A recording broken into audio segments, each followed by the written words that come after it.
Yo, I'm Luke Cage. You wanna test me? You know where to find me. Hey, yo. We're back. Today we're going to do something a little different. I'm going to talk about Luke Cage. He hasn't seen it yet. Yeah. I actually tried to record this twice. And I had trouble figuring out where to start. So he's going to ask me things he would want to know about Season 2 as compared to Season 1. And go from there. Alright, so should I just ask away? As you guys know, Season 2 is out on Netflix, so I shouldn't need to say that, so go ahead. Yeah. One of my first questions about this show is, are there going to be any Defender crossover episodes? Yes. Oh, nice. So we see Danny Rand, cool, and we see Colleen, and of course, Rosario Dawson's in all of them. Yeah, she's basically the thread, right? Yeah. Yeah. So, in Season 2, Misty Knight finally gets her prosthetic arm that she's known for. Yeah. And so she goes around one-armed and kind of self-pitying. Mm-hmm. And Colleen Wing is kind of the one that gets her out of that. One thing I wanted to say about that is like a general comment about like characters encountering some form of deformity or disability. Like, I wish she would have struggled with it a little harder before Danny gave her the prosthetic. Because I think it's important to see people struggle and grow. And that was one opportunity I felt they missed. Yeah. By the way, Danny Rand is much better in this show in terms of how the character is portrayed as when compared to like even the Defenders, Yeah. but especially Iron Fist, because I kind of get what people were saying about Iron Fist. I liked it, but that's because I grew up with all these like shitty Hong Kong kung fu movies, and I just liked seeing that. That's why I like the show, guys. It's not because I thought it was amazing. It's just because I like all that, and that's what it was. Yeah, Iron Fist. But the character is definitely progressing.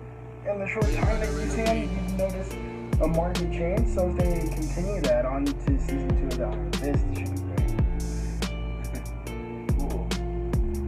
Now I'm excited. Yeah. Already.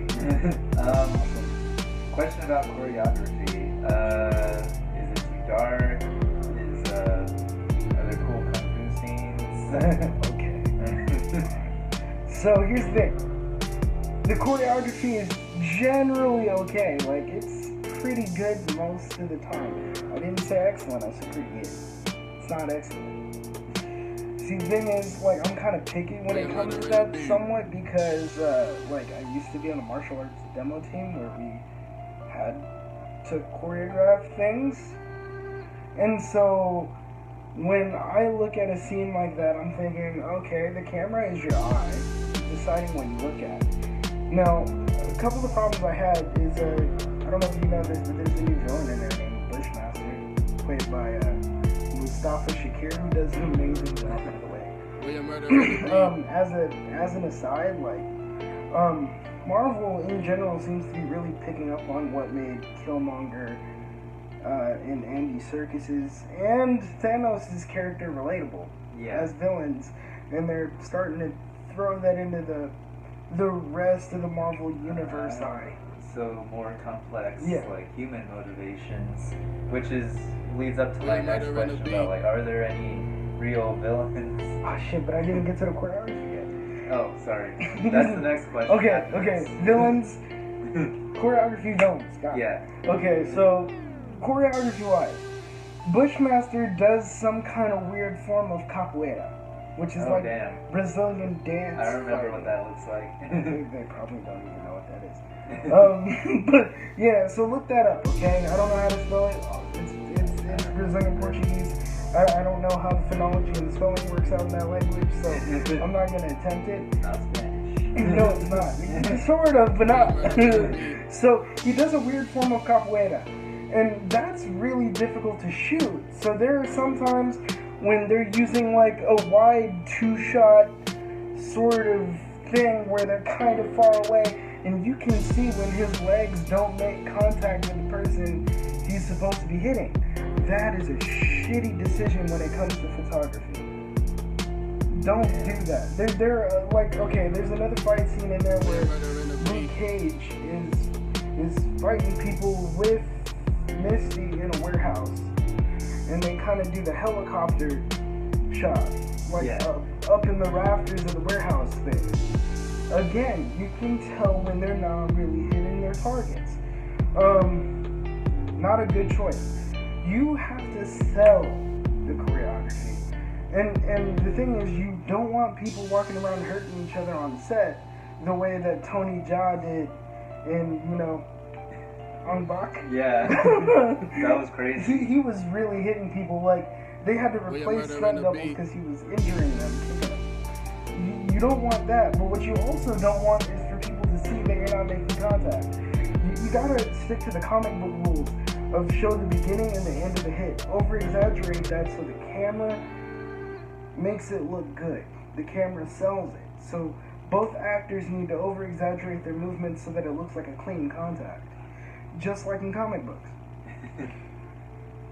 So that's my quibble with the choreography. But generally it's pretty good if you ignore sometimes the fact that the henchmen seem to be standing there doing nothing conveniently while Luke Cage just gets himself shot. Like, they're not attacking him or nothing.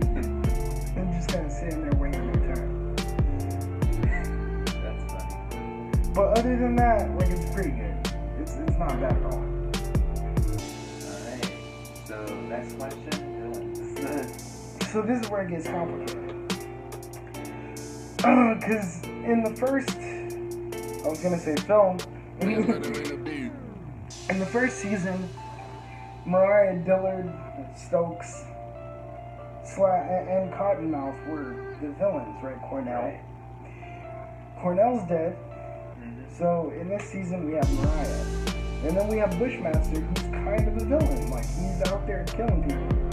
But what you quickly discover is that both Mariah and Bushmaster are actually doing what they think is the best thing to do. It's not necessarily about advancing their own power base. It's about, they're coming at it from the perspective of, like, I'm going to claim what's mine and I'm going to protect it. So in a way, they both love Harlem just the way that Luke Cage does, except they have different ways of going about trying to alleviate what they see as the problem. So it makes them more sympathetic. Bushmaster is a dope-ass villain, by the way. He's an awesome character. Like, I hope they do something with him. Sounds like he's maybe your new Defender character. Dude, I'd watch him in his own show doing evil things. I would. Interesting. Yeah. This question I have, it's like, does Luke Cage live up to the ideal he aspires to, like being the protector of Harlem? Because, like, he's a superpowered human who can do a lot. He tries. But I know in the first season he had a lot of personal issues. He tries. He still has a lot of personal issues, and those personal issues are on full display because they have his father making a more prominent role in this. So there's a lot of tension between the two. I can't recall the dude's name who played his dad, but apparently he passed away like shortly after they shot him. And he was amazing. Like, I just want to say that he was really good in that role. Like, he plays this kind of ex-hustler / reformed Christian pastor guy who's not quite all the way like 100% godly in the sense that you would come to it, from a Christian point of view. Yeah. Which is pretty interesting because, at his core, he's still a man of the streets, but he's figured out what it means to be good. And he's just trying to impart that to Luke Cage because he can see him suffering. And they do a lot of work on their relationship, and that whole dynamic is very well played with Mike Coulter and the guy who plays Luke's father.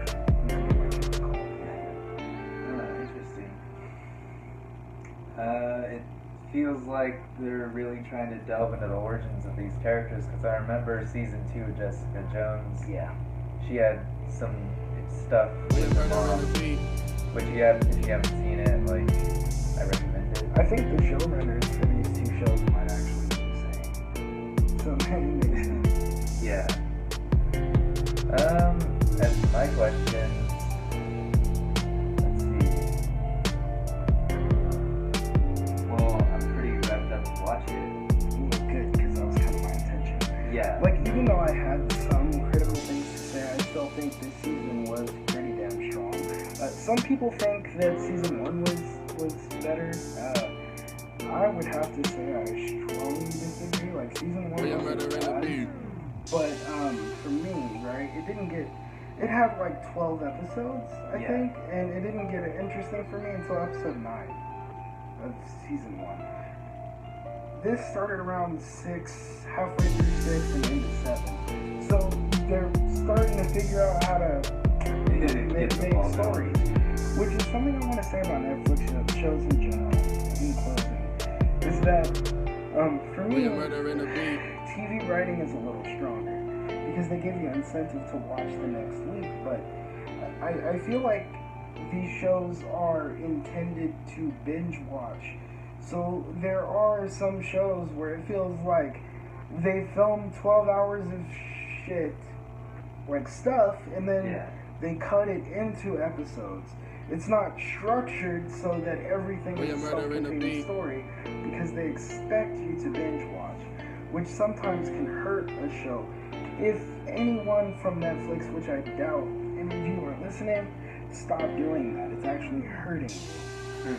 It's hurting you. Write what you think would make good TV in the same way that you would write it for TV, and I will binge watch it. Because most of the stuff that I have successfully binge watched without struggling has been strongly written shows that I failed to watch on TV because I don't watch TV anymore. So when they come on Netflix, I'm like, oh, I'm gonna watch it. Yeah. So that's pretty much what I have to say about that. Sweet Christmas, go watch Luke Cage. I know I will. Alright.